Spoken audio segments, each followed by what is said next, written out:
This video is audio content only. It does not contain any video footage or images. If you are expecting visual content, please be aware. This is intentionally provided in an audio-only format. We recommend listening to the audio rather than watching the screen. Thank you for your understanding. In the quiet spaces between memory and myth, there are stories that refuse to stay buried. We call them Kaidan, strange tales of the uncanny and the unseen. Tonight, we walk the thin line where the living meet the long-departed. You will hear of shacks that breathe, stones that thirst, and mountains that claim what is theirs. Settle in, but do not get too comfortable. These are not merely legends. They are echoes of a reality far older and much colder than our own. Chapter 1. The Vigil Shack. A sinister custom for the departed. On the edge of town, halfway down the cliffside road leading to the harbor, there is an old wooden shack. The locals call it the Vigil Shack. Years ago, when someone in our community passed away, their casket would be kept there for one final night. The local church was too far for a midnight procession, so before the burial at dawn, it was custom to leave the deceased in the shack to prepare their soul for the journey ahead. Someone always had to stay behind to keep watch. The first time I ever stepped inside that shack was the night of my grandmother's funeral. My parents were exhausted and busy with the arrangements, so the duty of the overnight vigil fell to me. It seemed simple enough. Stay awake, stay quiet, and make sure the candles didn't burn out. The sea breeze whistled through the gaps in the weathered boards, making the flames dance and flicker. The only sounds were the rhythmic crashing of the waves below and the steady hum of crickets. It was a lonely night, but at first I wasn't afraid. Terrified, I forced myself to look in. My grandmother's face was pale and still, frozen in the peace of death. But for a fleeting second, I thought I saw the corner of her lip twitch. At that exact moment, a low, gravelly voice drifted in from the darkness outside. "You should never keep the watch alone." I didn't recognize the voice, and I didn't stay to find out who it belonged to. The next thing I remember, the sun was rising over the Atlantic. The candles had burned down to nothing, and the door was standing wide open. My father found me unconscious on the ground outside the shack. Decades have passed since that night. The Vigil Shack has been abandoned for years, left to rot in the salt air. We have a modern funeral home in the center of town now, and the old traditions have been forgotten by most. But they say that on nights when the sea wind is particularly strong, you can still hear a voice out on that cliffside road. "You should never keep the watch alone," it whispers, followed by the sound of someone knocking on a door that no longer has a reason to be closed. I heard it once myself, not long ago. It was a night just like this one, with the smell of salt heavy in the air. Chapter 2. The Binding Stone. A Blood Pact in the Hollow. On the outskirts of the town where I grew up, there is a narrow, jagged ravine known as Miller's Creek. Right in the center of that hollow sits a single, rounded boulder. It's about knee-high and dull gray, with deep, rhythmic grooves etched into its surface that look almost like the impressions of heavy rope. The locals always called it the Binding Stone. Legend has it that back in the pioneer days, two rival settlements were locked in a bloody feud over the valley. To mark the end of the violence, they placed the stone exactly on the border. They said it was meant to bind the two lands together in a permanent peace. That was the official story anyway. Even as a kid, that stone gave me the creeps. If you got too close to it after the sun went down, the air seemed to turn ice cold. No weeds grew around its base, and even the crickets went silent when you stepped into its shadow.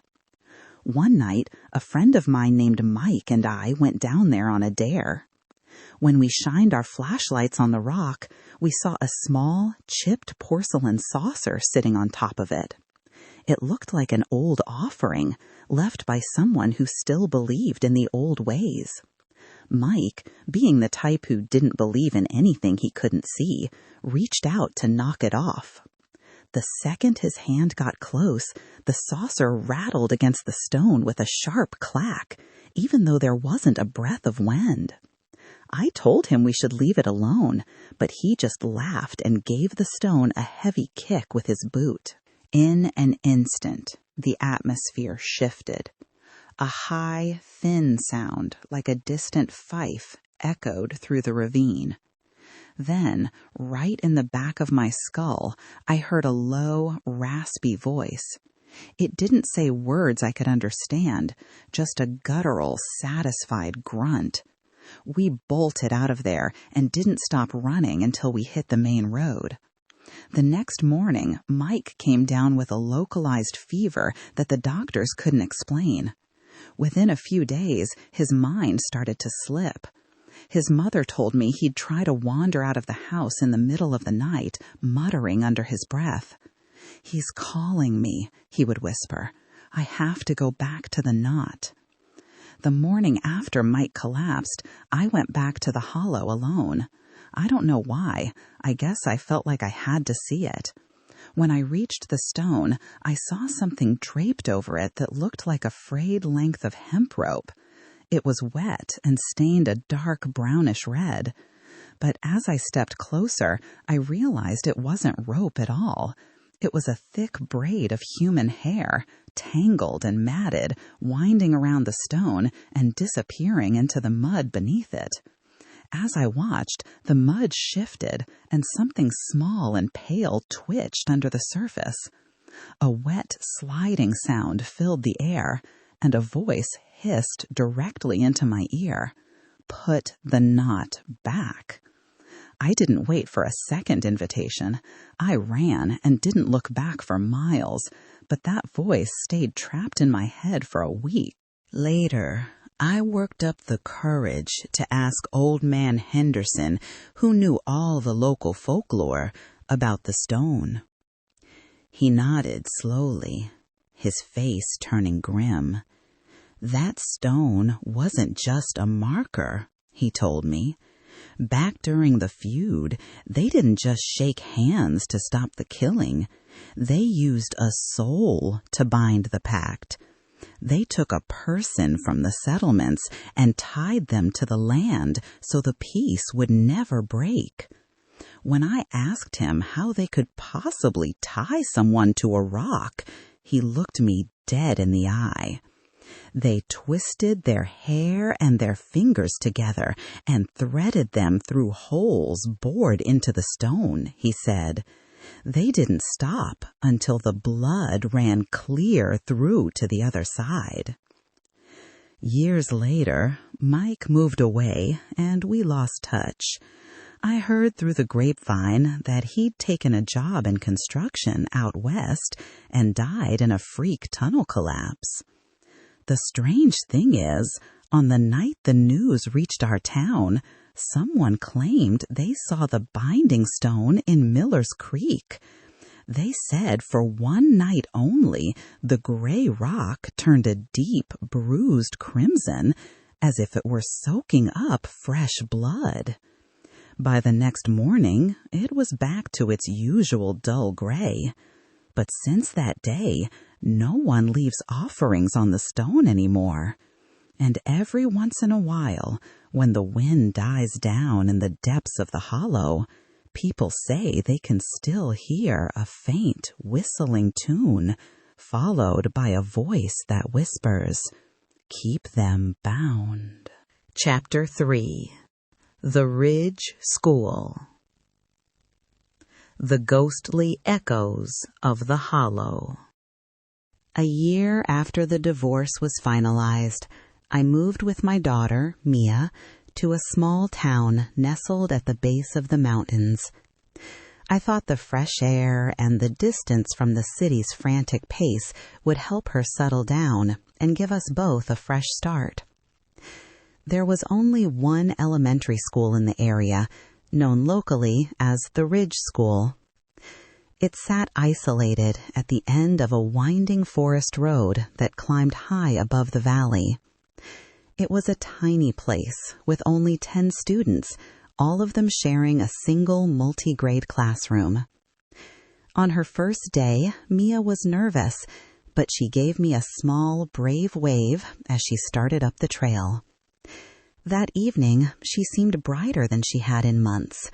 "Mom, the school smells like old cedar and peppermint," she told me. I felt a wave of relief seeing the color back in her cheeks, but the unease set in the following week. "Mom, can I go past the ridge tomorrow?" she asked. I frowned. "What do you mean? The school is on this side of the peak." She nodded slowly. "I know, but we're all going to play at the old building, the one in the woods." An old building? When I asked the neighbors about it, they all gave me the same unsettling answer. That old schoolhouse was torn down 50 years ago. There's nothing up there but overgrown trails. My stomach twisted with a sudden sharp anxiety. The next morning, I decided to follow her.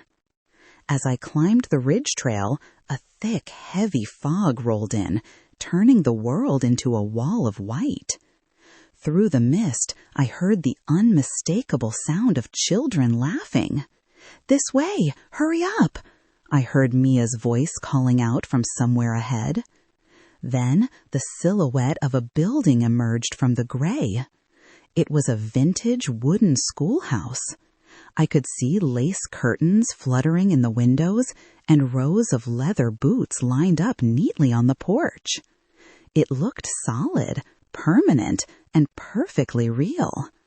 But something felt fundamentally wrong. An older woman was standing near the entrance. She had the gentle, patient smile of a seasoned teacher. Before I could even call out my daughter's name, she waved to me. "You must be the mother," she said, her voice soft and airy. "You've come to collect her. The children are having such a wonderful time today." Her clothes were strangely dated. A high-collared floral dress and a heavy wool cardigan, like something out of a photograph from the 1940s. "Your daughter fit right in immediately," she added. "Are you the teacher here?" I asked, my voice trembling. "Yes," she replied. "These children have been on the ridge for a very long time." The moment she said it, a cold shiver raced down my spine. A long time? As the mist shifted, the walls of the schoolhouse seemed to thin, becoming translucent like a fading memory. I saw Mia in the middle of a circle of children, their clothes tattered and gray. "Mom, come play," Mia called out, reaching for me.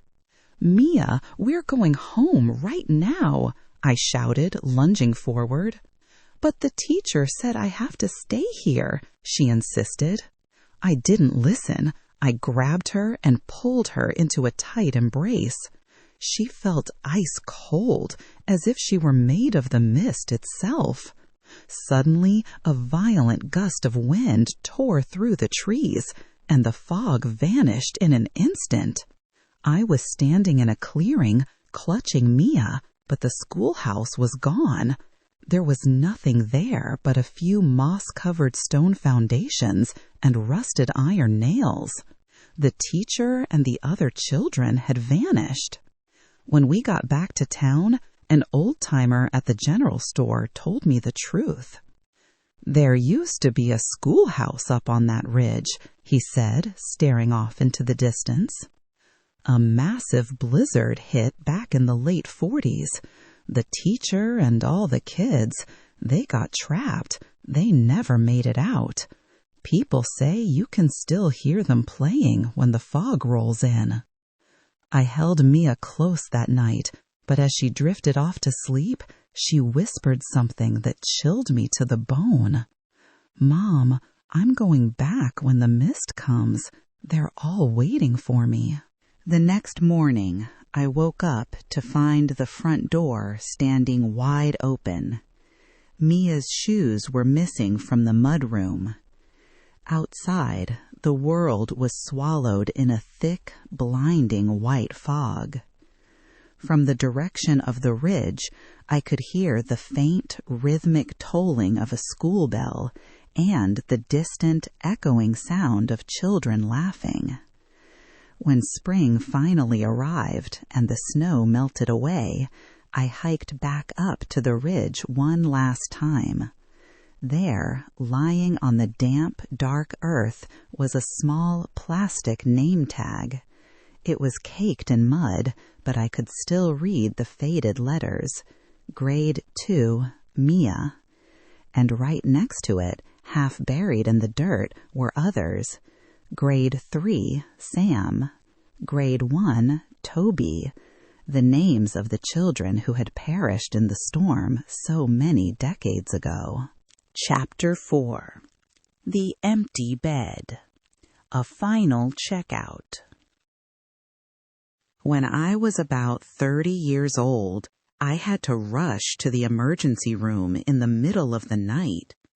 I had never felt pain like that before.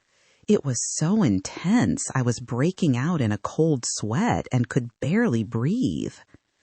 After a quick examination, the doctor told me it was appendicitis. I ended up being admitted to the hospital for a 10-day stay, and because of my insurance, I was placed in a 4-person ward. There were already 3 other patients in the room when I arrived. They were all older men, likely in their 60s or 70s. The man in the bed right next to mine was the oldest of the bunch, a gentleman in his 80s named Mr. Thompson. On my 5th night there, his condition suddenly plummeted. In the dead of night, I woke up to the sound of him gasping and groaning. A team of doctors and nurses rushed in, working frantically behind the privacy curtains. But despite their best efforts, he passed away right there. The next morning, the staff cleared out his belongings and stripped the mattress. The bed next to mine was empty. On my 6th night, I woke up feeling like someone was watching me. I glanced over at the next bed, and my heart nearly stopped. Mr. Thompson was lying there, tucked under the covers, just like he had been before. I was stunned. I whispered his name. "Mr. Thompson?" He turned his head and looked at me. "Yeah? What is it?" I stammered, trying to find the words. Didn't you pass away?" He looked a little annoyed, like I was playing a prank on him. "Dead? What on earth are you talking about? I'm right here." I felt a wave of confusion wash over me, but I was so exhausted from the medication that I just drifted back to sleep, assuming I had to be dreaming. When I woke up the next morning, the bed was empty again. I told myself it was just a vivid hallucination brought on by the surgery and the painkillers. But on the 7th night, it happened again. I looked over at 2 a.m, and there he was. I called out to him again, and this time he just gave me a small, knowing smile before closing his eyes. By then, I was genuinely spooked. I decided to ask the other 2 men in the room about it the next day. I told them I saw Mr. Thompson sleeping in his bed last night. They both looked at me like I'd lost my mind. One of them shook his head and said, "Son, you're seeing things. Mr. Thompson is gone. They took him to the morgue days ago." It hit me then that I was the only one seeing him. I was sharing a room with a ghost. On my 8th night, I had to get up to use the restroom down the hall. I was sitting in one of the stalls when I heard the door to the restroom creak open. Someone walked in and entered the stall right next to mine. I finished up, walked over to the sinks, and started washing my hands. That's when the door to the next stall opened. Mr. Thompson stepped out. I froze, the water running over my hands.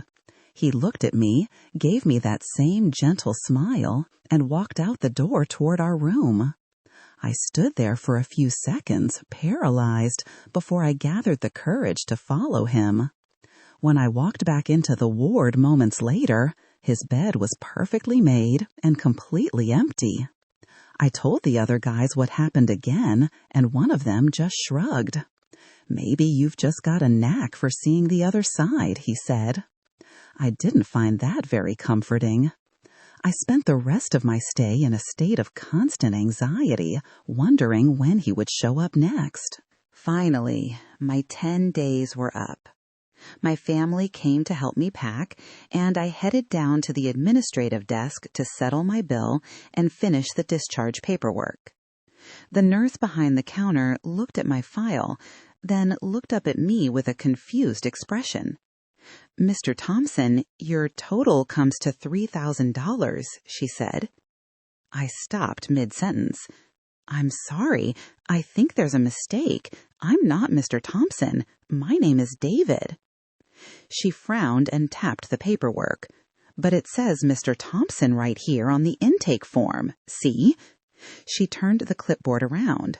There, in the space where my name should have been, was the name Thompson, written in a shaky, cramped handwriting that didn't match the rest of the form. The nurse looked baffled, muttering about how she couldn't understand who would have changed the name on a legal medical document. I didn't try to explain it to her. I just paid the bill and got out of there as fast as I could. I've thought about it a lot since then. I think Mr. Thompson wasn't ready to go. Maybe he was so attached to that room, or so confused by his own passing, that he tried to stay behind by stepping into my life. After I left the hospital, I never saw him again, and eventually the memory began to fade. But I'll never forget the chill I felt seeing his name where mine was supposed to be. It's a true story, and one that still keeps me awake on the nights when the house gets too quiet. Chapter 5. The Mountain Watch. Blood and bark in the hollow. I quit my corporate job in the city because I wanted to get into woodworking, so I moved out to a historic settlement of steep-roofed cabins tucked deep in the Appalachian Mountains. My wife stayed behind in the city for the time being, so I was living there on my own. I'd rented an old place and spent my days working in the shed. On my very first day, a neighbor named Silas came by to introduce himself. "You're the new fella," he said. "We have a group here called the Mountain Watch. You'd better show your face at the next meeting." I asked him what it was, and he just stared at the jagged peaks above us. "It's a gathering to keep an eye on the ridge. Everyone joins, no exceptions." The first meeting was held in the basement of the old Grange Hall. About 10 men were there, passing around a bottle of moonshine. All they talked about was the mountain. "The ridge was riled up last year," one of them said, his voice low and gravelly. "Our prayers weren't enough to settle it." I thought he was pulling my leg, so I let out a short laugh. What does it mean for a ridge to get riled up? The room went stone silent. No one answered. The head of the group, a man named Elias, finally spoke. "We don't talk light of the mountain here, son." That night, on my way home, someone threw a rock at me from the thicket. Out of the darkness, a voice hissed, "Don't wash the mountain away." A few days later, I went out and cut down an ancient white oak for my wood shop. I thought I'd cleared it with the local land office, but the next morning I found a bundle of dried funeral lilies and a thick braid of human hair sitting on my porch. If you take a piece of the mountain, you have to leave a piece of yourself, a voice seemed to whisper in the wind. I felt sick to my stomach, but I tried to ignore it. That night, there was a heavy, rhythmic pounding on my front door. When I opened it, the men from the watch were standing there, their faces grim. "You cut that tree without leave," Silas said. I told them I had a permit, but they just crowded around me, forcing their way onto the porch. "The law of the county isn't the law of the ridge," Elias said. "The mountain didn't give you leave." They just stood there, staring at me with eyes that felt as cold and hollow as the caves in the valley. The next morning, the town's old air raid siren began to wail. "It's time for the restoration," they told me. They marched me out to the woods, right to the stump of the oak I'd felled. The men began to chant something low and rhythmic, a sound that seemed to vibrate in the very dirt beneath my boots. Elias handed me a rusted pocket knife. "Apologize to the ridge," he commanded. I asked him how. "Mix your blood with the sap," he said. He held up his hand, showing a jagged silver scar across his palm. One by one, the other men stepped forward and let their blood drip onto the raw wood of the stump. "You do this, or you won't survive another season in this hollow," Elias warned. I took the knife and sliced my palm. As my blood hit the wood, a strange scent filled the air. It wasn't the metallic tang of blood. It was the sharp, overwhelming scent of fresh pine and damp earth. Elias came by the next morning. "The mountain is pleased," he said. "You're a man of the mountain now." I told him I wanted my blood back, that I wanted this strange, pulsing feeling in my hand to stop. "You can't take back what's been given," he replied. "Half of you belongs to the mountain now." Even now, my fingertips are twitching like autumn leaves in a gale. Every time the wind blows through the hollow, I hear a voice calling from deep within the woods. "Thank you," it whispers. And when I look down at my hand, I can see thin, woody fibers spreading out under my skin like tiny, living roots. The blood I gave that day is sprouting inside me, and I can feel my legs growing heavy, as if they're trying to sink deep into the floorboards to find the soil below. The stories we share are rarely just stories. They are the echoes of debts unpaid, names rewritten, and roots that anchor the soul to places we were never meant to stay. We move through the world believing we are the masters of our own skin, yet the shadows in the corner and the voices in the wind suggest a different truth. Perhaps the boundary between the living and the lingering is thinner than a sheet of hospital paper or a layer of mountain mist. Thank you for joining me in the dark tonight. As you return to your own life, take a moment to look at the familiar things around you. The door that should be closed, the ground beneath your feet, the reflection in the glass. Ask yourself what is truly yours and what has already begun to take hold. Sleep well, if you can.